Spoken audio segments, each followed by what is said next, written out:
Yang ada di mana? Kan ini ada banyak cerita nih. Iya. Ada soal berendam di pakai kamen telanjang Sidomukti. Kemudian ada dia Srisam. Kemudian ada diperkosa yang 2 kali. Nah, yang mana mau ditanyakan? Yang mandi kemben. Mandi kemben. Yang menceritakan mandi kemben itu dia bersaksi bahwa dia mandi kemben bertiga. Udah. Di kolam yang dia tunjukkan itu fakta menunjukkan bahwa semua saksi yang tahu kolam itu sejak dibangun kolam itu kering. Rusak karena bocor. Berarti keterangan dari saksi yang itu satu ya. itu ya. salah Bang ya. Ini satu-satu cerita di sini. Kemudian ada 2 yang disebutkan oleh orang ini bahwa dia mandi bertiga. 2 orang ini membantah nggak pernah ada itu. Lalu gimana orangnya dicatut? Dia bertiga dan dia bilang kalau bertiga di situ nggak cukup Pak. Orang kolamnya kecil kok. Kami bertiga nggak cukup dan saya nggak mungkin bisa berdiri di situ. Gitu. Karena tempatnya pendek segini. Gimana orang berdiri? Di atasnya ini bangunan. Nah, makanya cerita horor yang di luar dikonstruksikan seakan benar itu ketika dibawa di persidangan didetilkan itu menjadi lucu. Makanya itu cerita itu yang dibilang pakai kamen Sidomukti sudah gugur, betul-betul gugur. Hanya 1 orang yang bercerita, semua yang dicatat ternyata mengaku enggak itu kan soalnya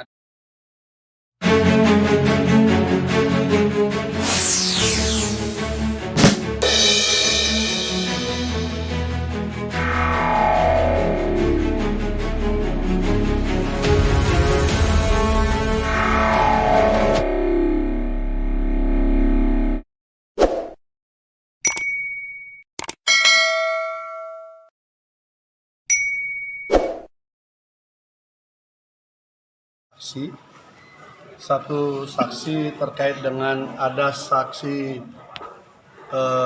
yang dihadirkan oleh JPU yang mengaku sebagai korban yang kemudian membuat sebuah cerita yang cukup serem terkait hal urusan asusila, mencatut nama yang bersangkutan dan itu dibantah dan itu tidak pernah ada, bahkan cukup keras bantahannya bahwa itu tidak pernah ada.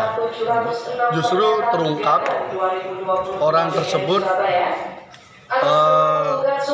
pernah mengaku, dia kan di saksiannya walaupun bukan korban, dia mengaku salah satu orang yang pernah diperkosa oleh terdakwa. Tetapi saksi menyampaikan bahwa orang tersebut justru pernah bikin status di tahun 2015 kangen seseorang yang di sana, singkatan namanya terdakwa MSATS gitu loh.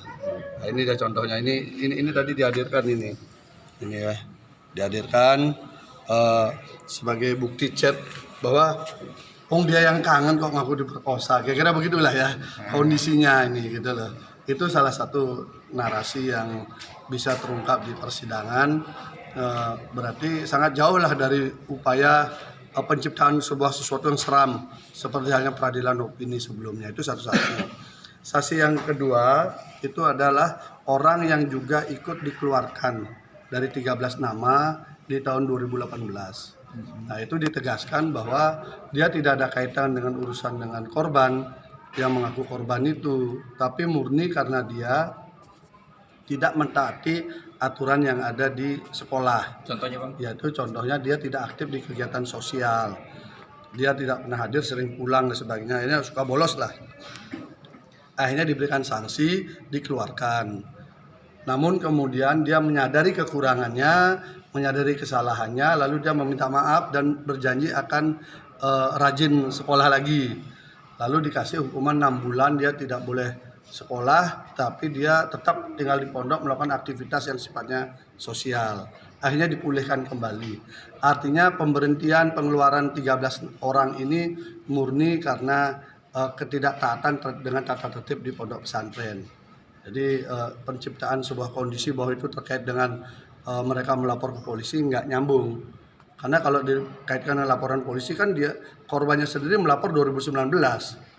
Dia dikeluarkan kan 2018. Bukan 2018 pelaporannya Bang, dan ditetapkan sebagai tersangka 2019. Enggak, 2019. Laporannya itu 2019. Jadi laporannya 2019 bulan Oktober, kemudian visumnya yang baru yang kedua itu November gitu. Jadi itu terjadi.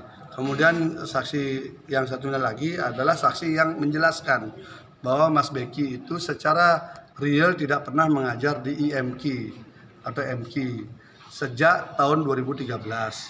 Tahun 2012 beliau pernah mengajar 2 kali, lalu semuanya itu diambil alih oleh saksi sampai sekarang pelajarannya itu. Jadi beliau tidak lagi mengajar, tidak ada hubungan guru dengan murid karena beliau tidak mengajar.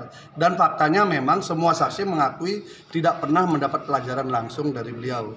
Tapi beliau lebih banyak kegiatannya adalah membangun pondok, melakukan kegiatan sosial, mengembangkan usaha, dan satu lagi hobinya yaitu musik. Itu yang paling sering aktivitas beliau daripada mengajar Husnul Huluk yang diajarkan, yang disebutkan sebelumnya. Itu selama dari dibentuk IMQ beliau hanya sempat mengajar 2 kali di tahun 2012. Selanjutnya tidak pernah mengajar lagi.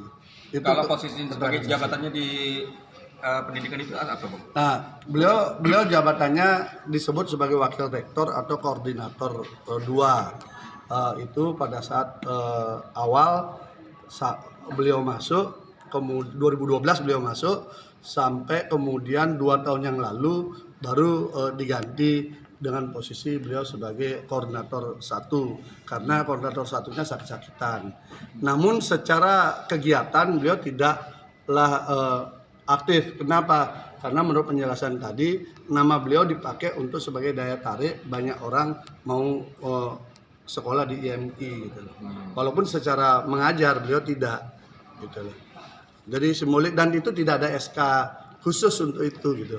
Karena sifatnya ini kan walaupun standarnya setingkat kuliah, tetapi kan polanya pola pondok. Tidak sama dengan universitas pada umumnya.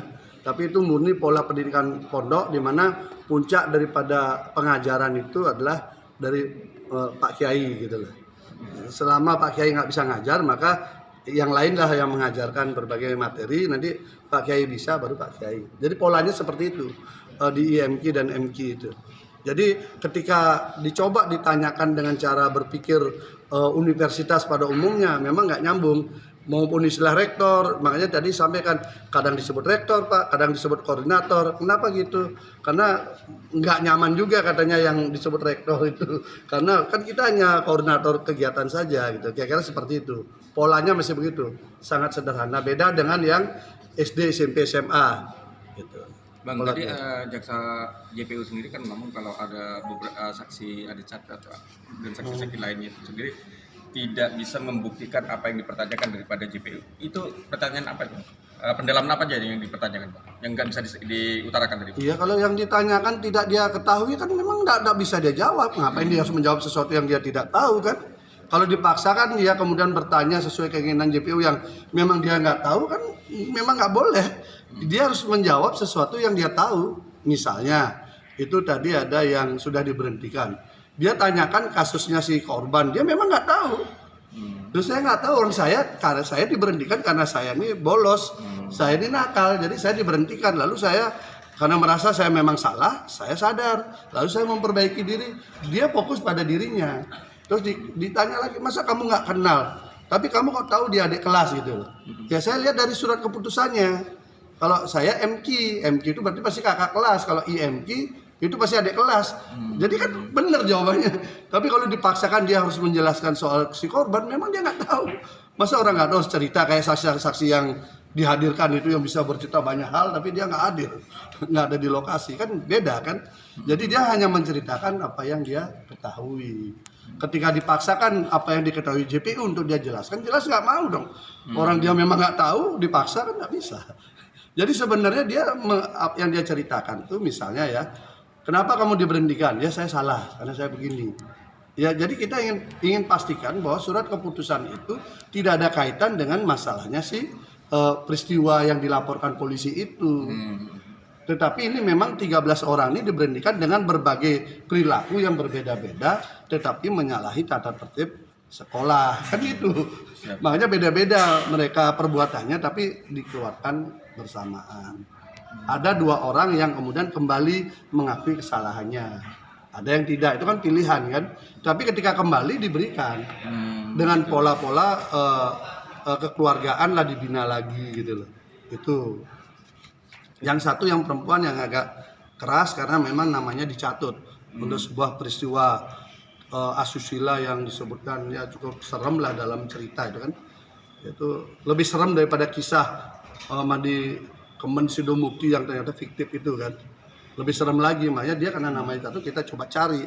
Kita cari orang itu akhirnya ketemu dan beliau bersaksi. Bahkan beliau menyampaikan, ini loh buktinya, orangnya malah ngaku kangen sama Mas Beki, orangnya tergila-gila sama Mas Beki gitu loh. Bang, dari Mandi Kemen itu sendiri yang abang bilang fiktif itu, sementara dari saksi yang sebelumnya pada dalam pra peradilan yang kesini, saksi dari pemohon itu membenarkan itu seperti apa? Yang mana? Waktu pra peradilan itu ada menyatakan ya yang peristiwa terkait masalah pemerkosaan ini sendiri. Pemerkosaan yang mana? Yang ada di mana? Kan ini ada banyak cerita nih. Iya. Ada soal berendam di pakai Kemen telanjang Sidomukti. Kemudian ada dia Srisam. Kemudian ada diperkosa yang 2 kali. Yang mana mau ditanyakan? Yang Mandi Kemen. Mandi Kemen. Yang menceritakan Mandi Kemen itu dia bersaksi bahwa dia Mandi Kemen bertiga. Udah. Di kolam yang dia tunjukkan itu fakta menunjukkan bahwa semua saksi yang tahu kolam itu sejak dibangun kolam itu kering. Rusak karena bocor. Berarti keterangan dari saksi yang itu satu ya. Itu ya. salah Bang ya. Ini satu saksi cerita di sini. Kemudian ada 2 yang disebutkan oleh orang ini bahwa dia mandi bertiga. 2 orang ini membantah nggak pernah ada itu. Lalu gimana orangnya dicatut? Dia bertiga dan dia bilang kalau bertiga di situ nggak cukup Pak. Orang kolamnya kecil kok. Kami bertiga nggak cukup dan saya nggak mungkin bisa berdiri di situ. Gitu. Karena tempatnya pendek segini. Gimana orang berdiri? Di atasnya ini bangunan. Nah, makanya cerita horor yang di luar dikonstruksikan seakan benar itu ketika dibawa di persidangan didetilkan itu menjadi lucu. Makanya itu cerita itu yang dibilang pakai Kemen Sidomukti sudah gugur, betul-betul gugur.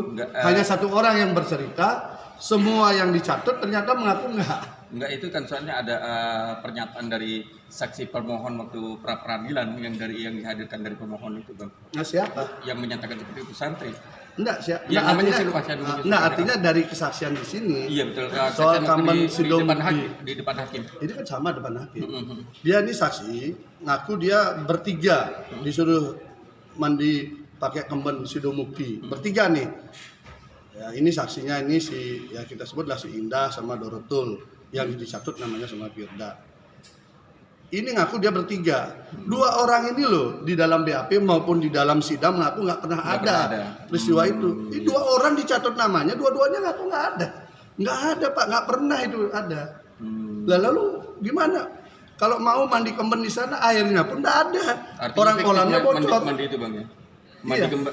Itu ritual Kemben itu clear dan clean itu fiktif, cerita fiktif, clear dan clean karena hanya 1 orang yang bercerita, semua membantah. Yang banyak orang membantah kondisi kolam, 2 orang membantah namanya dilibatkan di dalam ritual itu. Terus siapa lagi saksinya? itu yang itu ya. Nah, kalau yang soal yang 2 peristiwa itu kan udah saya cerita. Yang 2 cerita itu kan udah saya cerita kan 2 itu bahwa nggak ada. Makanya ini akhirnya kita menjadi bingung. Ini sebenarnya kasus apa? Sebenarnya kalau aja saksi yang dilindungi mereka untuk tidak hadir di sini itu hadir, itu akan sangat bagus. Kita bisa buka karena kita sudah punya beberapa alat bukti, mau kita konfirmasi di situ. Kita akan ketemu mastermind dari skenario ini apa. Kenapa harus si Mas Beki harus jadi korban itu loh. Selain dia kena anak tunggal, pewaris dan sebagainya, ada sisi lain yang bisa nanti terungkap. Sayangnya kan ini terlindungi dengan tanda petik berbagai cara. Dari tidak mau dihadirkan secara normal, harus kami berdebat. Akhirnya kami menemukan pasal yang mewajibkan itu dihadirkan. Ketika sudah dihadirkan, ditangani kemudian hanya lewat surat, dia tidak mau hadir. Akhirnya dengan surat itu kemudian dilindungi bahwa ini tidak perlu hadir. Ya sudah, rekayasa masih berlanjut kan, itu harus lebih susah lagi kita bongkar. Untuk acara sidang besok apa kok? Masih ada saksi. Kayaknya besok